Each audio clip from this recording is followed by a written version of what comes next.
Welcome to the 6th episode of the Art DINER podcast. Let's grab a coffee and chat about the recent happenings in the art industry. Today is a very exciting episode we have prepared for you guys. I am joined by none other than Dark Taro, our beloved co-host Rita. We will delve into what she has been up to so far. Rita will teach us how to get into selling your own merchandise and her experience with selling at conventions.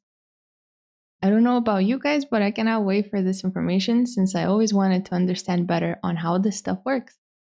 But first, a word from our sponsor, me. The mentorship program that I've been doing is now accepting applications for winter season 2023. We currently offer two types of programs.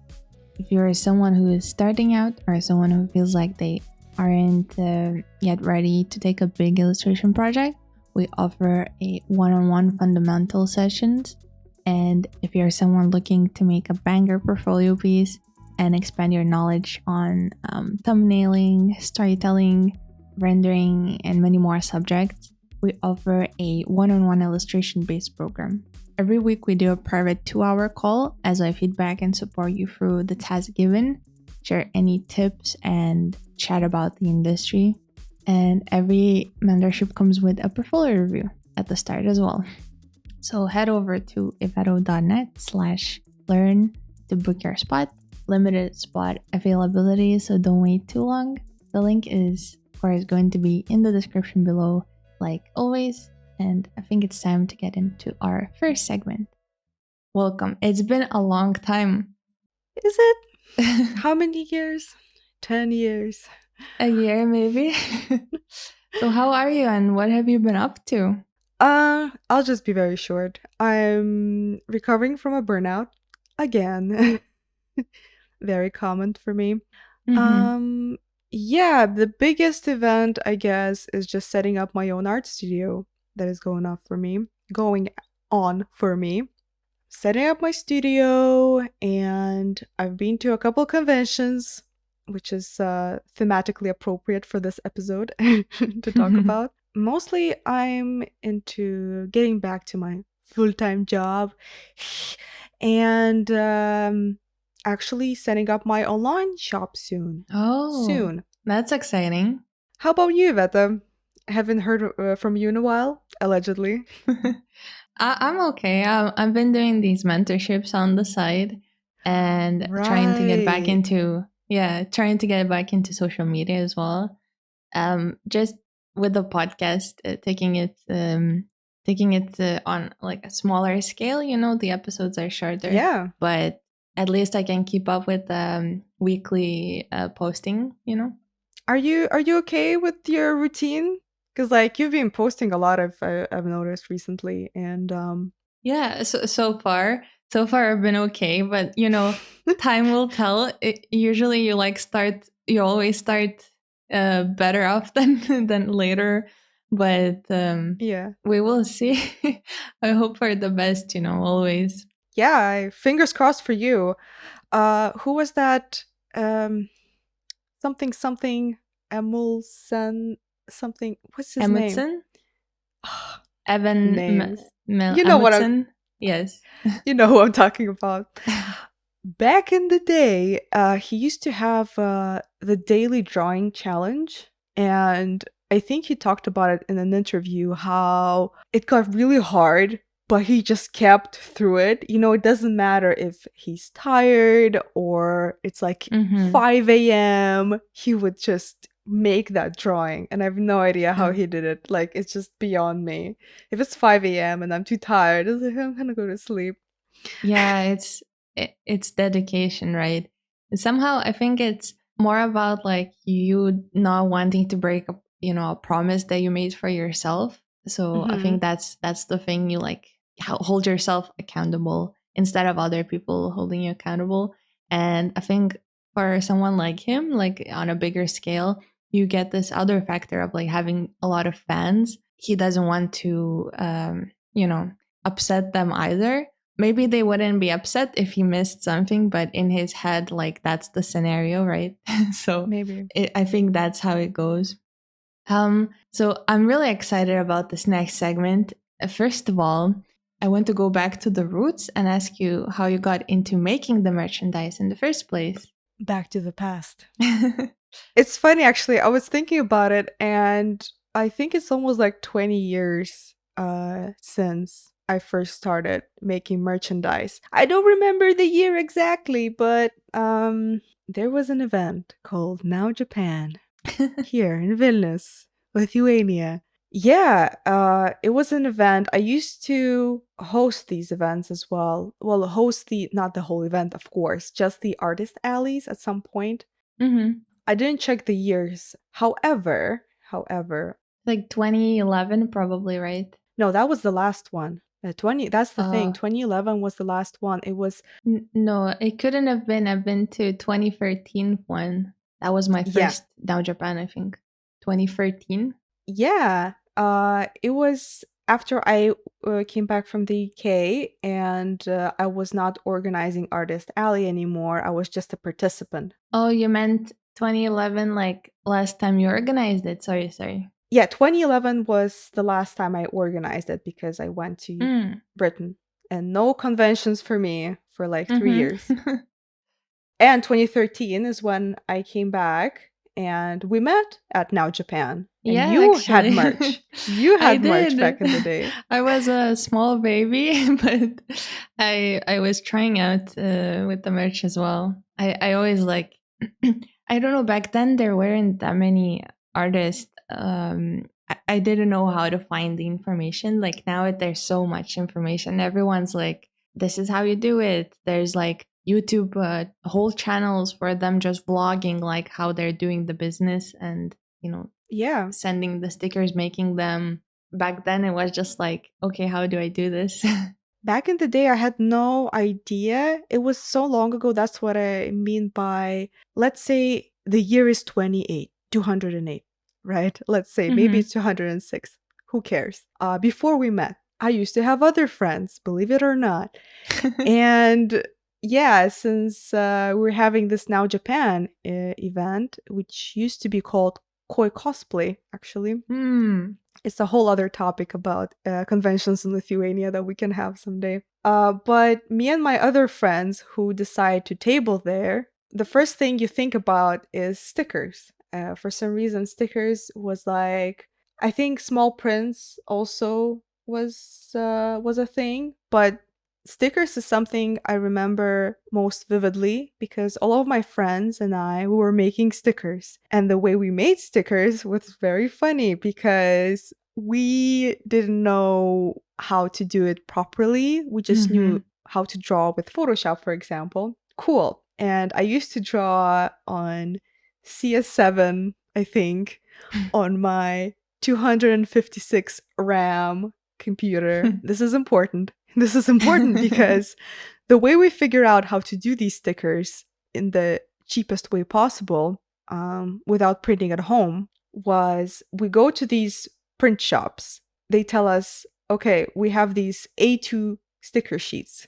Like they print on A2 sticker sheets.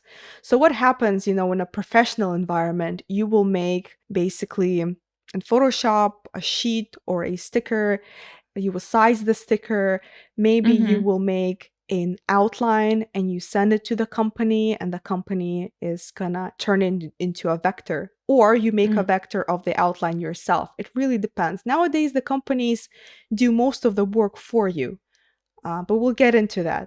But instead of doing all of that, you make a A2 sheet file in Photoshop and you fill it with stickers. As many stickers as you can fill into that sheet. So why I say the size of my RAM is important because my computer was dying. It was on its dying breath trying to move these stickers around, placing it on this giant sheet. And then you take the file. You don't send it by email or whatever. You take it in a flash drive, I think. Hmm. And you go to the print shop, and they basically print it for you the same day, and they give you this giant sheet. Hmm. I also did them like exactly the same way. They would give me the huge sheet, and because I was like super new to this, I didn't understand how long it would take for me to cut each one of them out. So I saw like at the artist alley later on, that people like just gave up throughout the way. They were literally selling like squares with white. They didn't even like cut around the drawing for the sticker. But yeah, like my whole family was employed that night before the convention. Everyone was cutting stickers. Like next day, I brought stickers to the convention to sit at the table and cut. Yeah, and it is a whole social event in a sense, cutting up stickers. And as you Yeah. say, usually it happens. I mean, I didn't come to a point where I prep merch way in advance. Maybe I'll get there. I don't know. I'm always late. And back in the day, I was late and everyone was late. And we're cutting stickers the day before the event. And as you say, we're cutting stickers at the table, Yeah. which makes sense because at some points there's not much to do when you sit at the convention. So maybe it's good that you have a bit of stickers to cut because it can get Hmm. a bit boring sometimes. Yeah. This was the beginning. This is the OG times. Well, it's really exciting. From what you're saying, it really sounds like you had this drive because you had no information how to do it, but just the drive to wanting to do this, and it like made you come up with the solutions yourself. And I think speaking about drive, I know you currently have a full-time job while also selling the merchandise, and you have a Patreon as well. Do you have tips on balancing a small business and a 9 to 5 job? Like, is it possible even to start doing this on the side? I think it's possible, but I'm very not the right person, I guess, to give advice because I don't have a proper work life balance at all.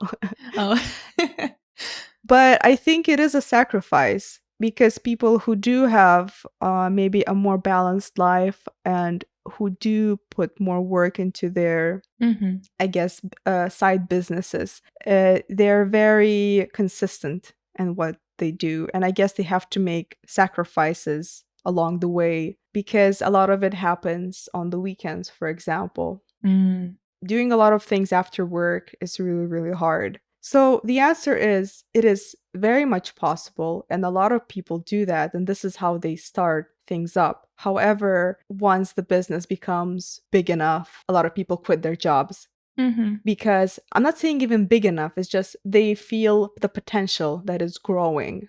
And most of the times, it's a risk. Not a lot of stories that I've heard of people being like completely comfortable in their side gigs and then they quit their jobs. Usually, it's like they make a leap of faith. They So have the expect risk. to make a leap of faith. Hmm. Yes, because usually you will not be making the same amount of money. Usually, again, there are people who, you know, Success stories. become successful, yeah, very quickly, and it's like, good for you.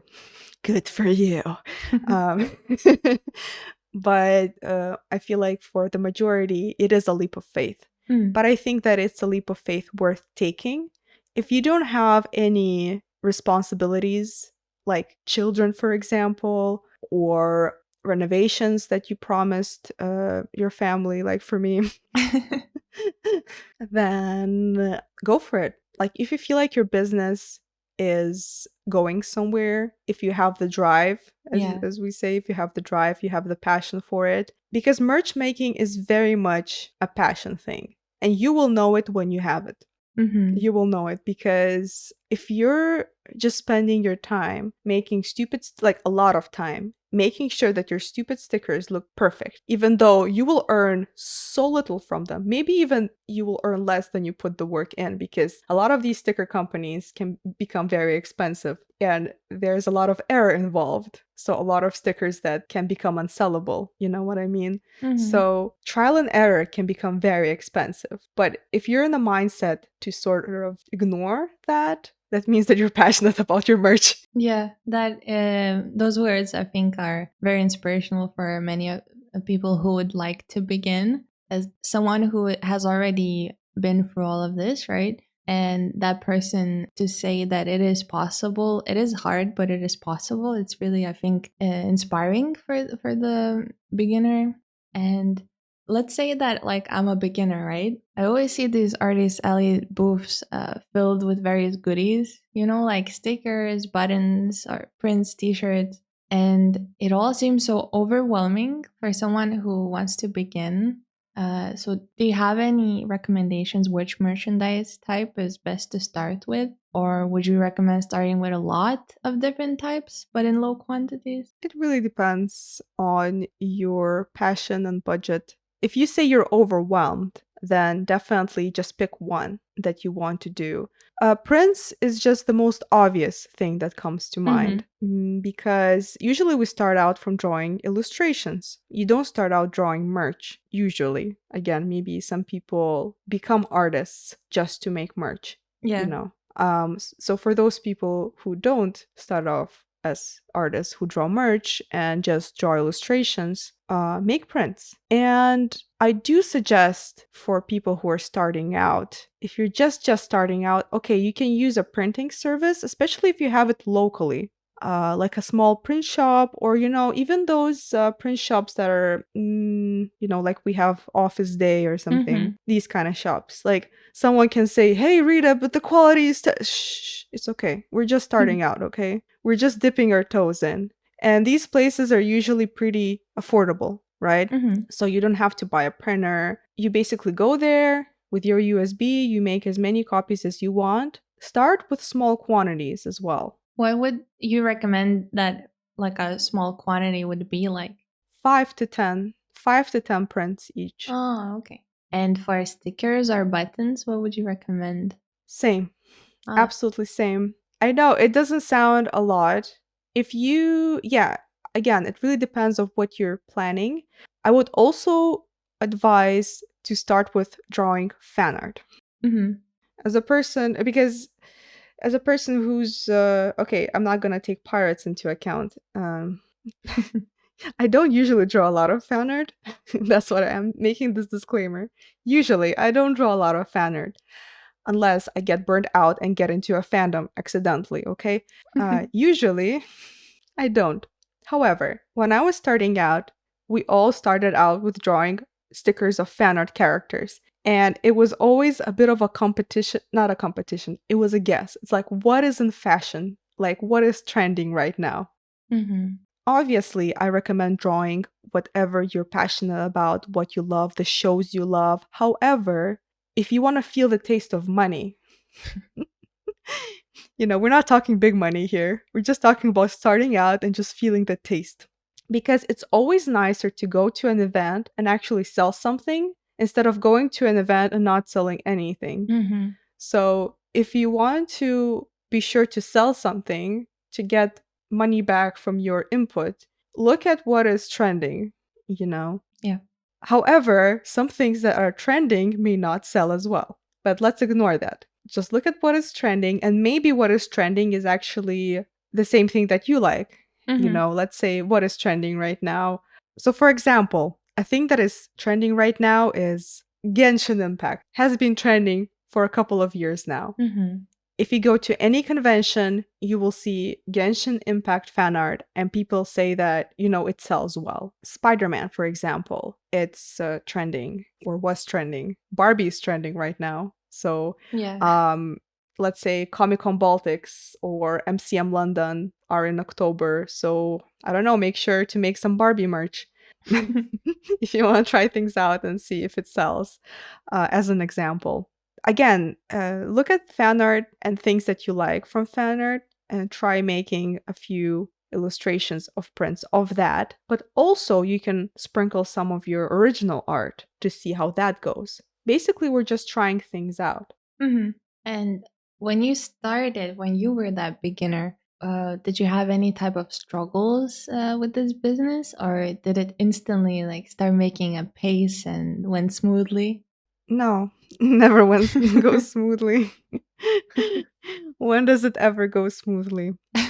For me, the biggest battle, till very recently, until I bought my own printer, was always color accuracy and values. Because a lot of the times, what happens is that your prints or stickers or any kind of merch, usually prints and stickers, they're too dark Mm-hmm. or the colors are wrong. It's very common. It is so common to get the colors wrong.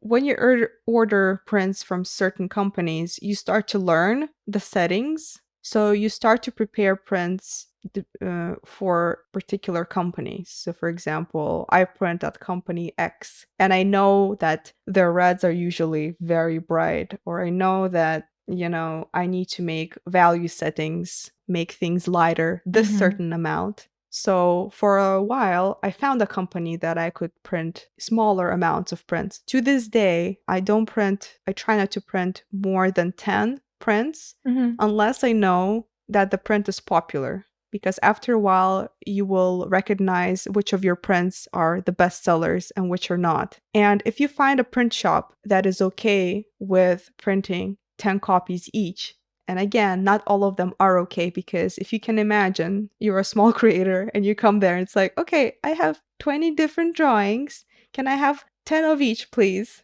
Can you imagine? They have to like put these things, these settings into their machines, for only 10 copies each. It's really frustrating. So I had printers who would be frustrated with me and would cut cut contacts with me literally Ah, because really? Mm.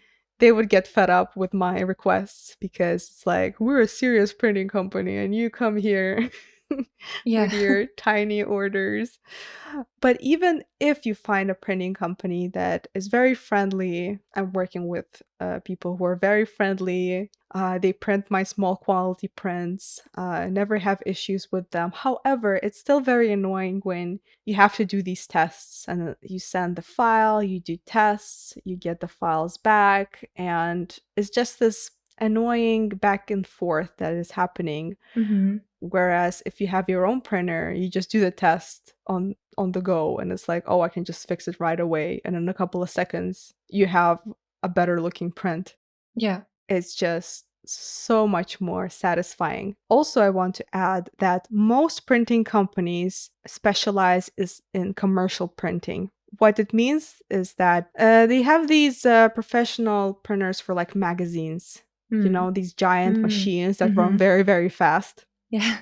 So these kind of professional prints, they look good in magazines and books. But when it comes to prints, when you compare them to inkjet printers, for example, the colors are just not as vivid. Mm-hmm. Because usually the paint is sort of on top of paper, glossed over, and inkjet is kind of more, it goes in the paper and the colors are a lot more, it's nicer. Like, Mm-hmm. I cannot, maybe I'm digressing right now from the question you asked me, but when you see like a homemade print with a proper inkjet printer versus what I had before from these commercial printers, it's just night and day. Mm. It looks so much juicier. It looks so much nicer. My prints this year leveled up so much. I did have to buy the printer, but I'm just very happy I did. How much did it cost you, if I can ask?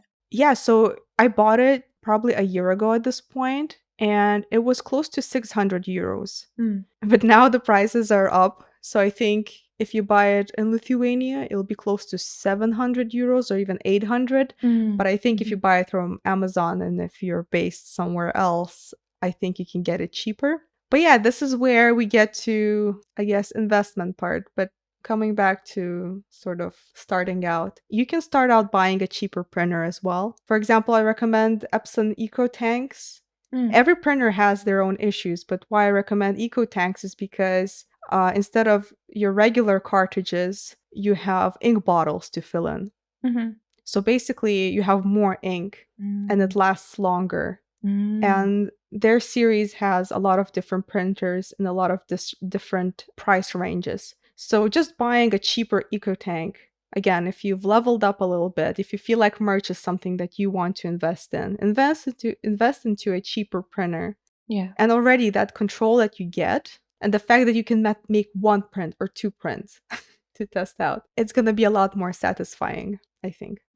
Okay, it's time for me to ask the big question then. We're all extremely curious about it. Money, budgeting, and the business side of it all. How do you approach budgeting, and how do you calculate how much merchandise you would need, and at what price to just not go bankrupt? So I come from a bit of a different perspective because I do have that full time job. Mm-hmm. So I'm not one of those people who rely on their merchandise as their business that keeps the roof over your head sort of thing. So for Yeah. me, making merch is more like a side thing. I get a lot more room to experiment and to spend maybe more money than I should have spent. Mm. However, I do feel like I've earned all the money that I've spent making merch, I've earned back one way or another. One thing to remember, well, a couple of things to remember, is that you will get tired of your old merch very fast. Mm-hmm. However, you can always sell that old merch if you want to, because things that you don't sell in a convention, you can sell online, Mm-hmm. and you will sell online, because no matter how niche you are, you will be able to find if you search for your audience. So when you think about making an order for merchandise, prints, or keychains, or whatever, and you have to make a bigger order, for example, nowadays more and more companies are allow you to make smaller orders. For example, can order one keychain as a test. Of course, it's going to cost you like 15 euros or something plus taxes. However, you have the possibility to have that one keychain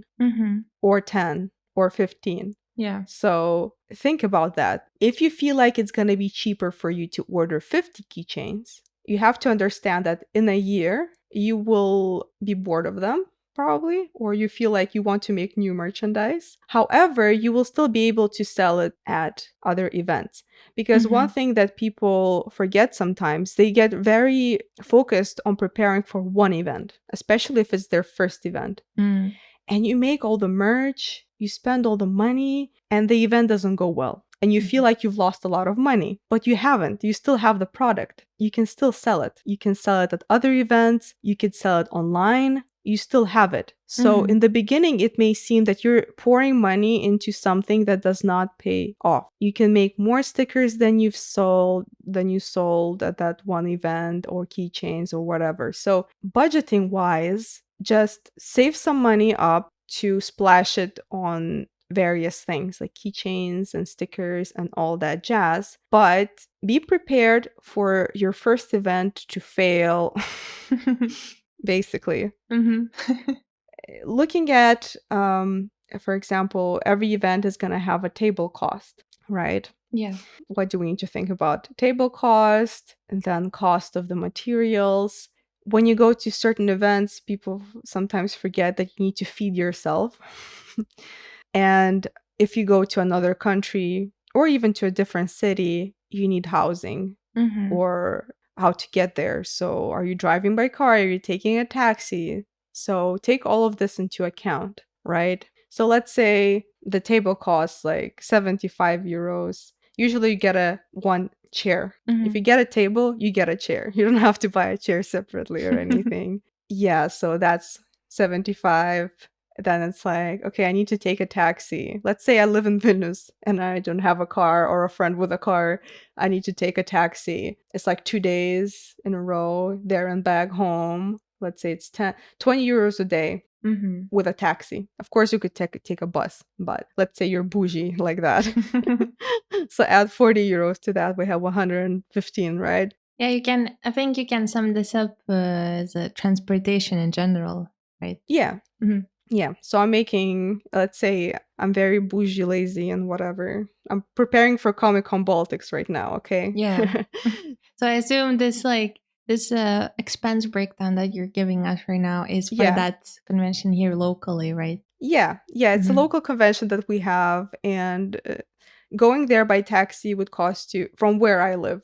Again, I live outside the city. It would cost me about 10 euros, Mm-hmm. and back 10 euros. I could get a bus and pay probably, I don't know, 2 euros.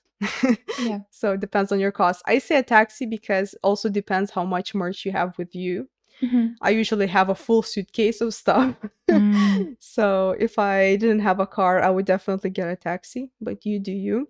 Because usually there are a lot of buses that go to these events. Usually, like, getting there is convenient. You will Mm-hmm. have buses going there or trains wherever you are. So yeah, we're 115 or something. Merch costs, it's like a question mark. Depends how much you want to invest. Maybe your parents have a printer already. You don't have to buy it, so Maybe they buy the inks. Again, like let's say as an example, you don't have to buy anything. So your merch costs are like nothing. Mm-hmm. So you have to earn back 115 euros basically. Okay, food, yeah. So let's say for 2 days, it's 20 euros. You're very sort of Eating sandwiches. Yeah. I'll just say 20 euros in general. Yeah. Because I Hmm. can get into different kind of scenarios for 10 hours. So 20 euros for your food for 2 days.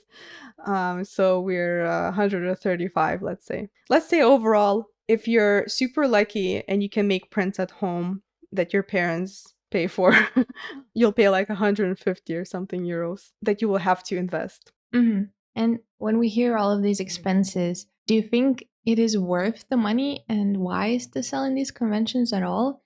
Or maybe just having like simple online shop like an Etsy would be easier and better? Well, these are two different avenues. So earning that 150 euros, I think, is not a problem at all at a convention. Even if it's a terrible, terrible convention. I don't know how bad your art should be not to earn 150 euros back. Usually, the people I talk to, they earn the money back that they invested when it comes to table costs, travel costs, everything. Mm-hmm. Because when you count merch production, you have to bear in mind one thing, that you won't sell everything you produced. You cannot say, let's say I've spent 600 euros on books. Like I've ordered 100 comics or art books and I spent 600 euros and I sold 10 copies, Mm-hmm. for example. And I can say, oh no, my budget is now like 1,600 euros because 1,600 euros because, you know, I've spent all this money on merch and I didn't earn it back. No, you only count those 10 comics Mm. that you spent producing, basically. That's how your mind should work, that this is an investment for future sales, because eventually you will sell all these comics or stickers if you Mm-hmm. try to sell. And comparing online shops to conventions, in a convention, you don't have to ship anything. So a lot of people are very, very lazy, can't be bothered to ship things because shipping can be annoying. You have to pack things. For Yeah. prints, you have to make sure that they don't bend and they don't become wet. So you need to make sure that things are packed properly, that the items don't get damaged, basically. Yes, people who buy your stuff are gonna pay for the shipping costs. However, it's a bother. Have you seen those videos on YouTube where, like, prepare a shop update with me or something? You Yeah. know, people sitting in their studios and preparing an update. I like to watch them so much. It's like I have it on the side when I'm working as well every Yeah, yeah, day. yeah. So it's like usually this lo-fi music and they're Mm-hmm. packing So calm. stuff for their shop. Yeah, yeah, and it's so nice and calm. So again, if this is your dream, if looking at these videos and you're like, "Oh, I wish I was doing that." Maybe online shop is for you. Try it out. I'm a bit stressed about online shops. Right now I'm preparing my update and a thing that I need to do is think about packaging Mm-hmm. because, for example, I have prints and I have charms, Mm-hmm. keychains, and it's like, how do I pack them together? This is the thing I need to, because if people just buy charms, no problem. Just Yeah. buy prints, fine. But like together, how can I pack it all nicely? So one thing that I'm starting to consider as I'm watching all these videos is how much aesthetics plays a role in Mm. making your own merch. So when a person gets a package, they open it up and it just looks really nice. Mm-hmm. So it's something to bear in mind. The second thing to consider is presentation of your merchandise. So for an online shop, you will have to take pictures. Also bear that in mind. So you need space to stage your merchandise, take pictures, Mm-hmm. post those pictures online. For an online store, you have to decide, do I use Etsy versus do I make my own website? Because Etsy fees are very, very high. Mm. And Etsy in general are very annoying when it comes to applying those fees. As an example, you pay fees for shipping. So if you charge for shipping, they will take a fee from that shipping. Even Mm. shipping, basically, I think you'll spend like 15% of fees on Etsy. 15? Yes, Mm. 15. This is Wow. how crazy That's so high. it gets. Yeah. Because Etsy also has this very sneaky thing that they did with advertising where basically it's a toggle you can turn off, but it's usually on default, it's on. So when it's on, they will automatically advertise your merch in other Mm. places. So what that means is that you can never tell when you get a sale from their advertisement or your own social media because you don't know what's going on in their statistics and stuff. They can tell you that, oh, Mm. you made that sale because we advertised it to the customer, but you don't know that. You don't have the internal calculations or whatever, and bam, 15% gone.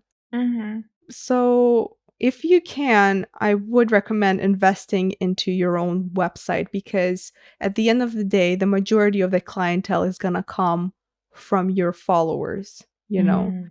Okay. If you have Mhm. social media anyways, I say invest in making your own website and do that. Mhm. That's what I'm gonna do. I'm gonna try to invest my time and build my own website instead of Etsy. And I see. for example, at a convention, you don't need to do any of those things that I've just mentioned. You don't have to pack. Okay, you need to pack. Generally, you will just use an envelope or have things like a plastic envelope or something. Again, it's really nice, especially if you're selling prints, for people to have them on a cardboard or in a plastic envelope so that the print doesn't get damaged. So people are always very, very thankful if you have it, placed somewhere safe, if you have an envelope for Mhm. them. Something to bear in mind. But again, the cost is going to be less and you don't have to think about presentation that much because people usually even come with their own folders. And presentation wise, when you do have a booth, yeah, you'll have to set that up. So setting up a booth takes time, but you do it once for a couple of days and you're good. Yeah.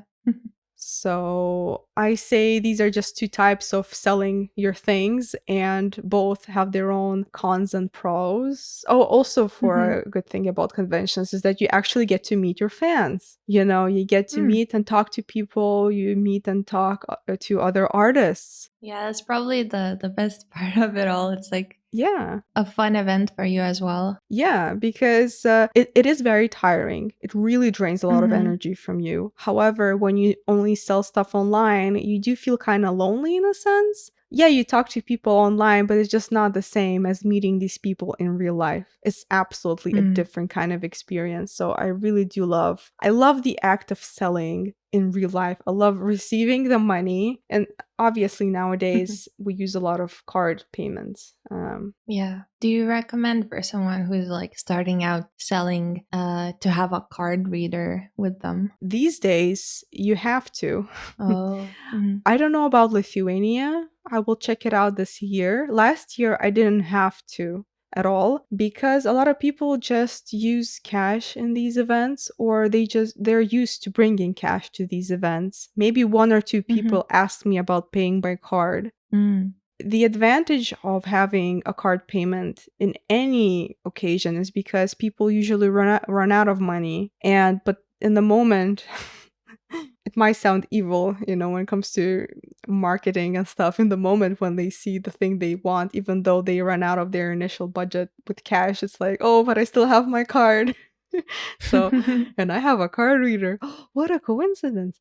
um so for smaller local cons, just check what the sort of environment is when it comes to card payments. So for stuff like Comic Con Baltics, I don't see the point in general. However, this year I don't know. I have a card reader, but I bought it for the Comi convention, which was in Mhm. Germany, and so I was in London MCM this summer as well, but not as an artist, but just as a person, just walking around.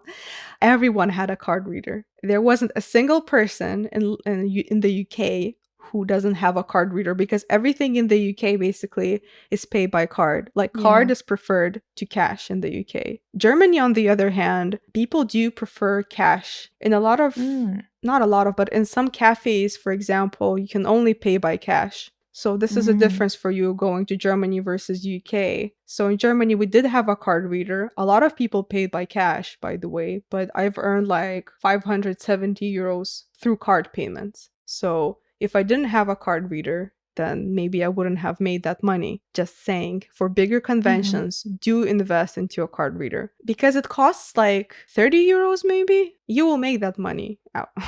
Like in one convention, and then you can just take it to other Mhm. cons.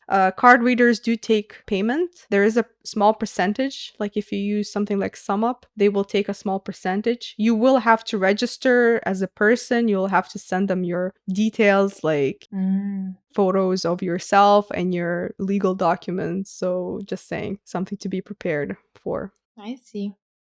Well, today there has been so much insight on all of this. I feel like I'm prepared to now go into this shop business making. And thank you so much for sharing all of these tips. I think that there's definitely going to be people who you helped with this as well. And do you want to plug something maybe of your social medias or your project? Yeah, so planning is key when it comes to promotion. And as you can see, I don't have my online shop set up yet, even when we're talking about online shops. So I'm definitely not like the best person when it comes to organizing things for promotion, but I do have a Patreon. So darktaro/patreon.com, darktaro/patreon.com.